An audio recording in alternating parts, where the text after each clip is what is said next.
Shalom, Barakatah Yahweh, Barakatah Yahweh Shah, Barakatah Yahweh, Barakatah Yahweh Shah, Barakatah Yahweh, Barakatah Yahweh Shah. All praises to Yahweh, Bahashem, Yahweh Shah, Bahashem, Rekah Korash.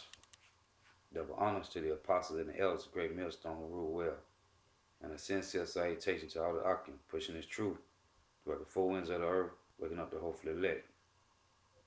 Coming at you another lesson, Lord willing to be edifying. This is titled Edomite Jews and the Sons of Cain. Edomite Jews and the Sons of Cain. Now, I have an article, and the title of this article is The Serpent Seed Line, Edomite Jews and the Sons of Cain. And I just want to read some of this article. And it starts off saying, there are several deceptions in the churches today, and one of the most dominant is that Zionism is of the Lord. Zionism means Israel, and we are to protect Israel because those who bless Israel are blessed by the Lord, and those who curse Israel are cursed by the Lord. His words about blessing and cursing Israel are very true. But who is Israel? Is Zionism Israel today? Most Christians hear the word Zionism and think of Jerusalem, and it was a clever ploy of those who worship Satan to confuse the terminology of their political agendas, to lure the people to sleep and get them to agree to their policies because they sound good. Zionism is a political agenda, but when Christians hear it, they think of biblical Zion and Jerusalem. Zionism became a political agenda of the Illuminati to capture the area of Israel for the Antichrist. In fact, their agenda is to rule the world from Jerusalem. When the Battle of Armageddon takes place, the Antichrist gathers all the world's armies to Israel to fight against the second coming of Yahweh Shah HaMashiach. At that time, the Antichrist is ruling from Jerusalem. It reads, the agenda started back when the Edomite Jews financed Hitler's rise to power in Germany to set up the conditions to establish their own nation of Israel. That was during 1948 for Illuminati rule, and that is exactly what happened when the Nazi Holocaust. With the Nazi Holocaust, who was behind the Holocaust? The Edomite Jews. It said why? Because they wanted to get rid of the Torah believing Jews and establish a Babylonian Talmudic Jewish nation in Israel. And that is what we have today with Zionism, Talmudic Jews ruling, pushing the agenda of the New World Order and Illuminati to set the nation up for the rule of the Antichrist. It reads, Edomite Jews are not the real bloodline Jews. In Revelation 2 and 9 and Revelation 3 and 9, Yahweh says that there are those claiming to be Jews but are not Jews and are liars. They are the church of Satan, the synagogue of Satan, and are worshipers and followers of him. And what are they doing today? Conquering the world for the Antichrist to rule from Jerusalem. In every nation, in every major event, the Edomite Jews have been behind it all through the Edomite Jew dominant Israel. Today, there are a remnant of real bloodline Jews that it say there are a remnant of real bloodline Jews there as well. These are the ones the Lord will protect during the great tribulation, which is his elect of the nation of Israel. Say, look at America today. Who is running the White House? The Edomite Jews and the sons of Cain, who was arrested for treason during World War II by Congress for trading with the enemy. Prescott Bush, who announced the formation of the New World Order in America, his son George Bush Sr., who is president of America today, this was a while ago, George Bush Jr., what do the Bushes have in common with Edomite Jews? They are all part of the serpent seed line of the Illuminati. So, this truth coming out, man. Now, this say Orthodox, Reformed, and Messianic Jews disown the Jews running Zionism in Israel today. Not only are they Edomite Jews, but they are also known as the Khazar Jews. As well, in 692 AD, the Khazar's kingdom was established. Okay? So, we know who they is, man. Okay? And you got many other articles like these, man. Okay?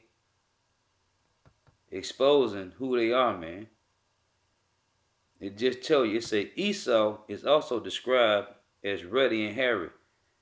The Israelites back then were a white race. And who are the white race today? Okay? And she go into Ezekiel 37. The Jew, this is what it reads. It say, if you read in Ezekiel 37, chapter 12 through 14, it say chapter 37, verse 12 through 14 verses, and 23, the Jews are not in the land of Israel today. It say they will not be regathered into the land, and will not be until the Lord returns. So the whole facade of Israel returning to their land in the last days is not true. When the Lord returns, he will regather his people from the ends of the earth to the land of Israel, and not until then. So who are the ones there now? The imposters. Hey, that's beautiful, man. Okay? This reads, haven't you ever wondered why Yahweh hated Esau before he was even born? Why would the Lord make such a statement? Because there are many things that he hates, and Esau was one of them. Malachi 1 and 3, Romans 9 and 13. He hated the serpent's seed. Okay? But before we get to Esau, let's talk about Cain. In Genesis 3 and 15, he said, and I will put enmity between thee and the woman, and between thy seed and her seed. Enmity means mutual hatred. He is saying there is mutual hatred between the seed line of Satan's and the seed line of Eve's. So there are two seed lines, which he was talking about. The seed of Satan, which is the so-called white race, the Edomites, and the Israelites. Okay? It reads, the serpent seed started with Cain and Adam. And Adam's seed started with Seth. No matter how they have traded to cover it up in the King James Version, the Dead Sea Scrolls, and even verses such as Genesis 3 and 15 make it clear that Satan has his own seed line, and it started back with Eve. Okay? So, hey, man, this truth is out, man. Okay? This truth is out, man. Now, they say, in fact, there are many. 1 John chapter 3, verse 12, not as Cain, who was of the wicked one, and slew his brother. Here the word of in Greek is 1537 in the Strong's Concordance, when used implying a person, it means a son of or offspring. Okay, so this truth is out, man. This truth is out. Okay, we know these are the Edomite Jews, the so-called Jews, the Khazarian Empire, man. Okay, and that's beautiful, man, because the truth is out, man, and you can't deny this truth. Now, this is Psalms chapter 78 and verse 68. But choose to say, moreover, he refused the tabernacles of Joseph and chose not the tribe of Ephraim, but chose the tribe of Judah, the Mount Zion, which he loved. So that Zionism that the Edomite Jews has created, starting in 1948, man, okay? Hey, that's not the real Jews, man. And we know that, okay? We got heathens taking over the land of Israel, okay? Heathens is in our land, man. Now this is Psalms 79 verse 1. O Yahweh, the heathen are coming to thine inheritance. Thy holy temple have they defiled. They have laid Jerusalem on heaps. So that let you know, man, who in that land right now. The Khazarian Empire. Okay, the so-called Jews, man. Got another precept to back that up. This is Zechariah chapter 9 verse 6. And it reads, and a bastard shall dwell in Ashdod, and I will cut off the pride of the Philistines. Okay? So, who's in our land, man? Those so-called Jews in our land. Okay? Those are not the Israelites. Them the so-called Jews in our land, man. And they are destroying our land. Okay, they over there having parades. Okay? They having these parades going on every year. All these different kind of parades. Okay?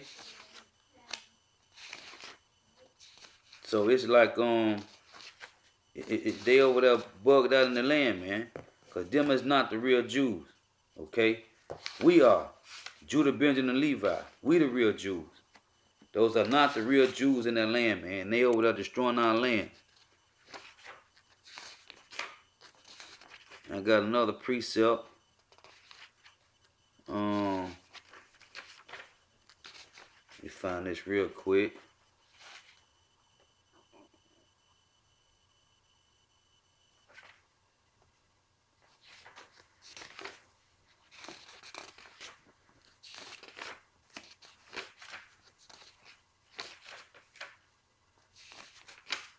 Okay,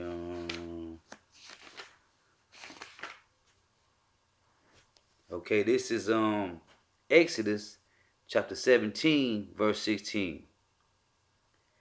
And he said, because the Lord Yahweh have sworn that the Lord Yahweh will have war with Amalek from generation to generation.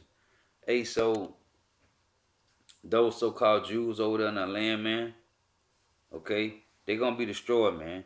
Because those are the grandsons of Esau, man. Amalek, man. The Lord said he's going to have war with Amalek from generation to generation. Now, when you go back to Psalms 83, because I just read to you in Psalm 79 that the heathen have come into thine inheritance, okay?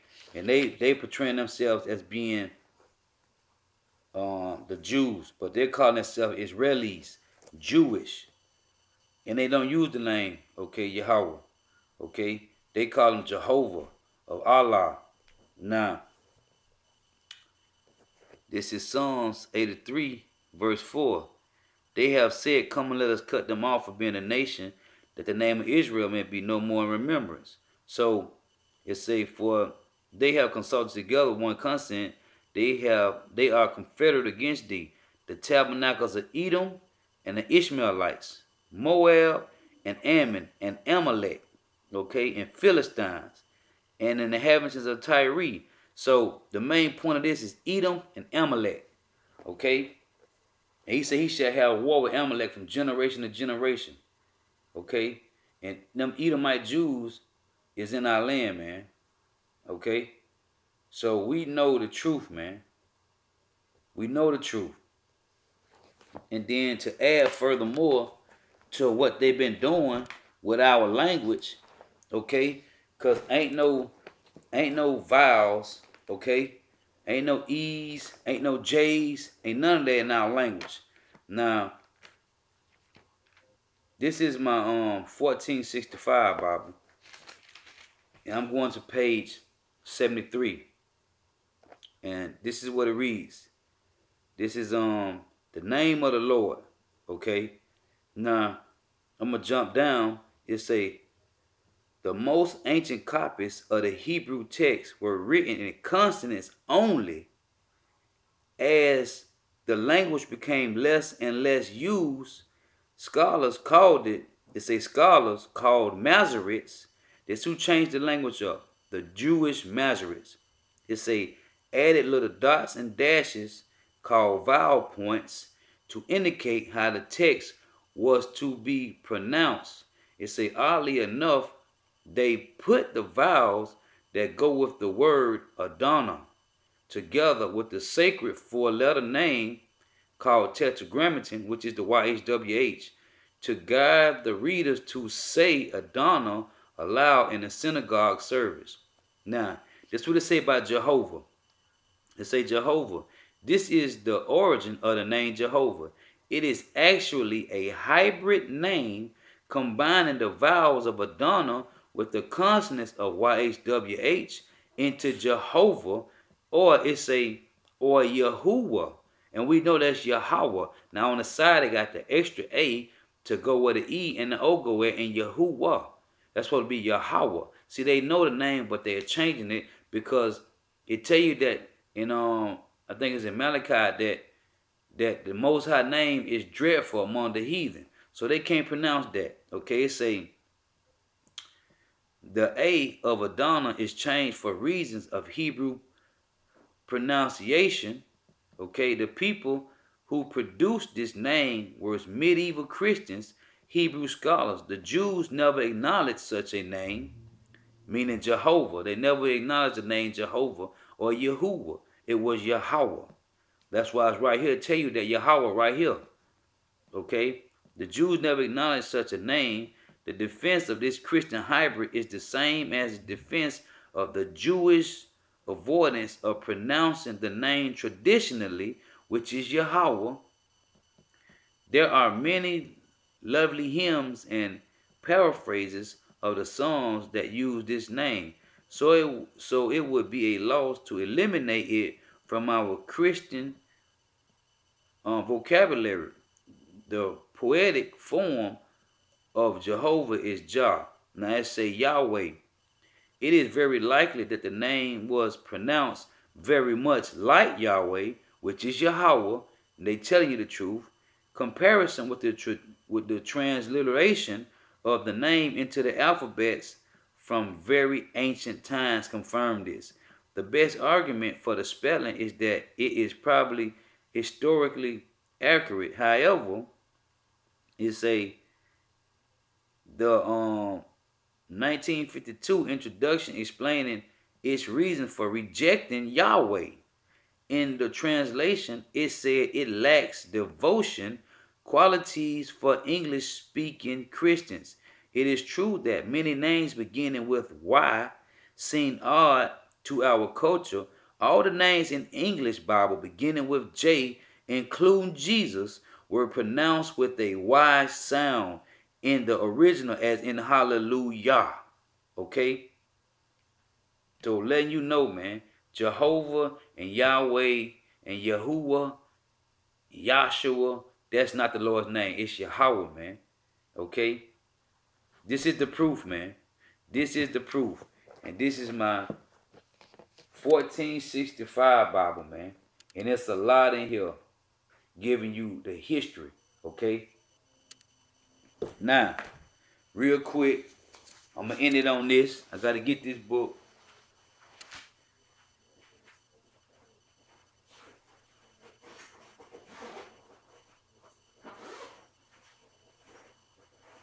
Okay.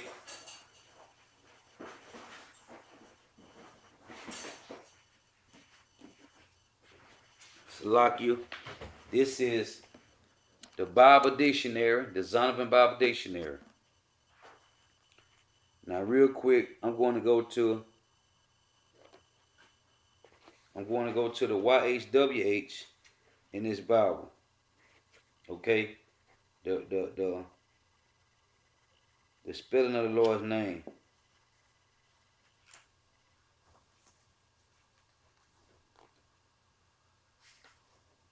And this is what it says. It say the YHWH, the Tetragrammaton, the four consonants standing for the ancient Hebrew name for God, commonly referred to as Jehovah or Yahweh. YHWH was considered too sacred to pronounce, so Adonai, my Lord, was substituted in reading. When eventually a vowel system was invented, I just read that to you in my 1465 Bible. It say the Jewish Masoretes created vowel dots and dashes and called them vowel points. It say when eventually a vowel system was invented, since the Hebrews had forgotten how to pronounce YHWH, they substituted the vowels for Adonai, making Jehovah a form first attesting at the beginning of the 12th century AD. Okay, so it say the Hebrews had forgotten how to pronounce YHWH, which is Yahweh. Hey, so that lets you know, man, these so-called Jews in our land, man, they destroyed our language. Okay, they took over our heritage and our inheritance. Okay, but the Lord said we must wait on him, and he's going to come back for vengeance, man. He's going to come back. This is